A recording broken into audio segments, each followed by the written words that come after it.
2 दिन पहले ही अप्पू बाहर से खाने पीने का सामान लेकर आए, बहुत सारा।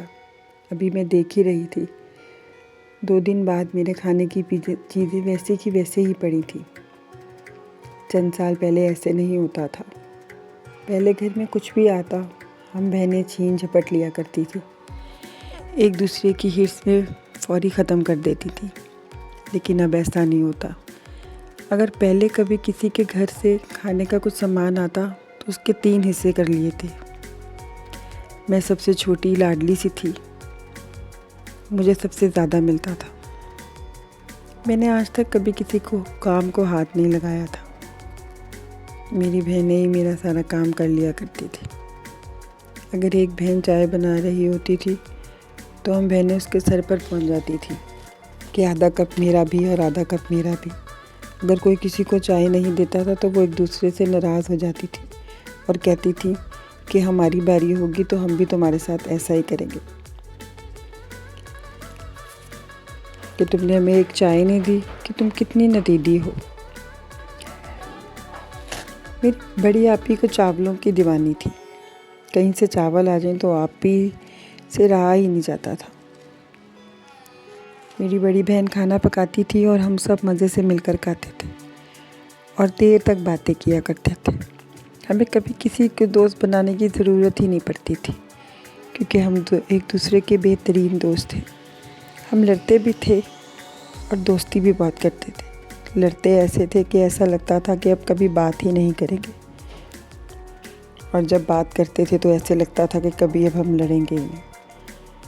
कभी 2 कभी 1 मिल जाते तो तीसरी से लड़ाई हो जाती और तीसरी को रुला देते थे।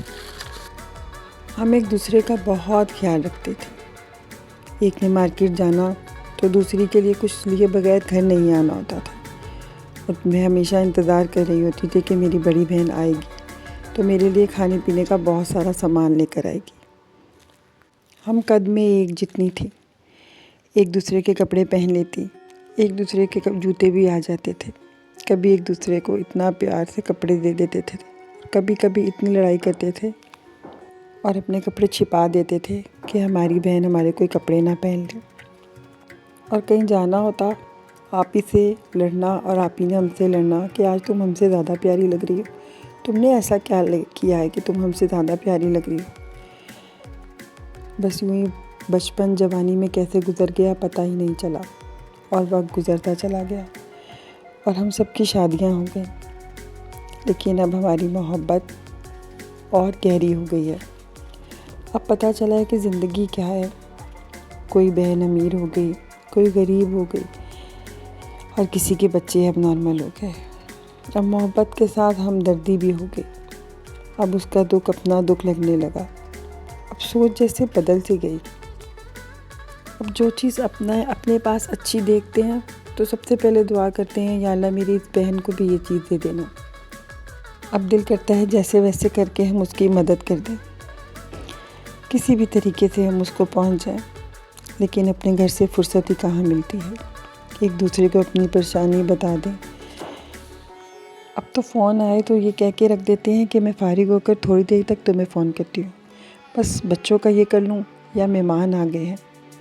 लेकिन असल बात तो फ़ारिग होते ही नहीं।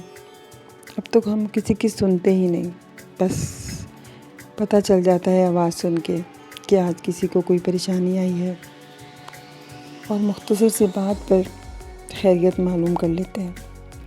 कभी साथ होते तो बातों से उकता जाते थे, अब ग्रुप में ही सलाम दुआ हो जाती है।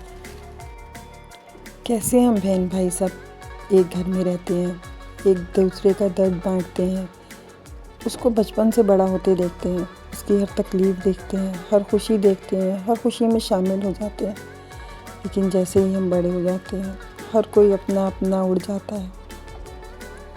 वक्त भी कैसा पंख लगा कर उड़ गया है ना, कुछ वैसा नहीं रहता। मेरी ज़िंदगी में ही नहीं, सबकी ज़िंदगी में ही ऐसा होता होगा। ये जो बड़ी बहनें होती हैं ना, ये बिल्कुल माँओं की तरह होती हैं। माँओं की तरह ख्याल रखती हैं। कोई बात अगर हम अपनी माँ से शेयर नहीं कर सकते ना, लेकिन बहन से कर देते हैं। और वाकई ये रहम के जो रिश्ते होते हैं ना, पता नहीं इनको कैसे पता चल जाता है कि हम किसी तकलीफ़ में हैं या हम किसी परेशानी में हैं। अब नए कपड़े पहनते हैं तो दिल करता है सबसे पहले अपनी बहन को वीडियो बना के भेजें कि आज ये नया जोड़ा सिलाया है, बताओ हम कैसे लग रहे हैं। और वो देखते ही बोलती है ये जोड़ा बना ही तुम्हारे लिए है, तुम बहुत अच्छी लग रही हो।